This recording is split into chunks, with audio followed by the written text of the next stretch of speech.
In this video, we're going to talk about preliminary hearings. My name's Alex Monaco, solicitor and owner of Monaco Solicitors. If you're interested in preliminary hearings and in winning your employment tribunal case, do also check out the other videos in our playlist on our YouTube channel and have a look at the articles on our website too.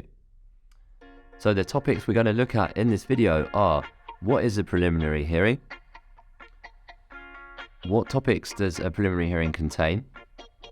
And thirdly, how to approach your preliminary hearing. What is a preliminary hearing? Well, this is the first hearing in an employment tribunal case. Should say that not all employment tribunal cases have preliminary hearings. So some of the more simple ones, you just don't have them at all. And the very first hearing will be the final hearing, if that makes sense. There'll only be one, which will be the trial, effectively. But if you're watching this video, you probably do have a preliminary hearing on the horizon. So what that is generally is it's a phone call between yourself and the judge and your employer. Of course, you can be represented by lawyers, your employer can be represented by lawyers, but it's a phone call normally. And the idea is to knock the case into shape. So the judge will look at what the issues are and try and get some agreement on how to approach these issues and when. So crucially, timetables for that. What kinds of issues does a preliminary hearing contain? The main types of issues that a preliminary hearing contains are the practical issues of a case. So the timetable, when the trial will be and how long it will be. It'll be about witnesses, how many witnesses there are.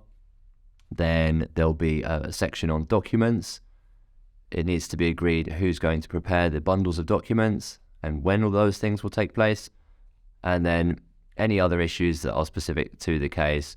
For example, some cases there's an argument about whether a person is an employee or not. Some cases there's an argument about whether a claim is out of time or not. It can often be that those preliminary questions can be addressed in a special hearing, so that could be hived off into an early hearing rather than being dealt with at the final hearing, which is the trial. It might be that those specific special issues could be timetabled in a much earlier date, which could knock the case out early on. Now, those are the kinds of timetabling issues that a judge will look at addressing.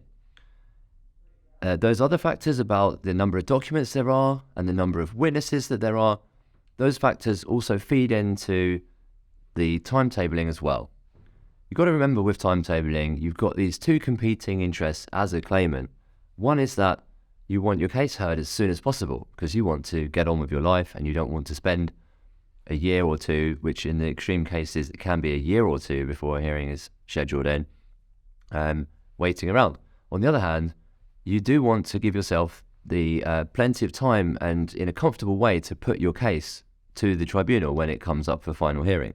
So if you're too rushed, for example, the judge only schedules it for 1 day, but really you need 2 days, you're going to have to rush through all your evidence. And as the claimant, that puts you at a disadvantage because you can't present your case properly. Whereas the respondent would much rather it's all very rushed because then they can just sit there and sort of deny everything and you haven't had time to prove your case. So try and get that balance, and you'll be asking the judge what the court timetable is looking like. How to approach your preliminary hearing. Obviously, you need to be cooperative, so you need to show the judge that you're happy to cooperate with them. At the same time, don't be afraid to speak up if you're doing it yourself. Don't be afraid to voice your concerns and ask questions. The judge, if you are a litigant in person, which means unrepresented, the judge will be a bit more sympathetic to you, hopefully. If you have lawyers doing it, then you won't need to worry about how to approach it because they will take care of all that for you. But assuming you're doing it yourself, so do voice up your concerns, but do be cooperative too. So pick your battles, choose when to argue and when to, frankly, just agree something. And then be prepared. So make sure you've read all the paperwork, make sure you understand your case and the legalities of your case, and be prepared for the judge to ask you questions about your case. So the judge may say, look, Mr. or Mrs. Smith or Jones, or you say X, Y, and Z in your ET1, Employment Tribunal Claim Form. What do you mean by this? Are you claiming discrimination under Section 19 of the Equality Act? Are you claiming under Section 20?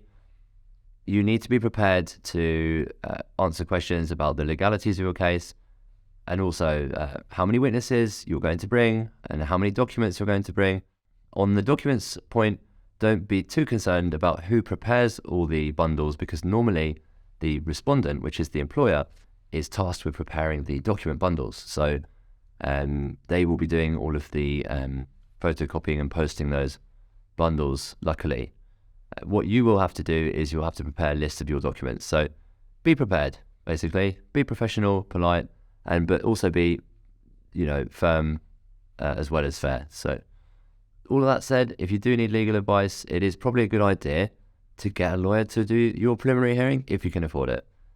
We do offer hybrid representation. So we offer people reduced rates in employment tribunals if we're also negotiating on their behalf out of court on a no-win, no-fee basis. So do contact us for that, and have a look at other videos in this playlist for more on employment tribunals, and subscribe to our YouTube channel, and have a look at the website too. Thanks very much.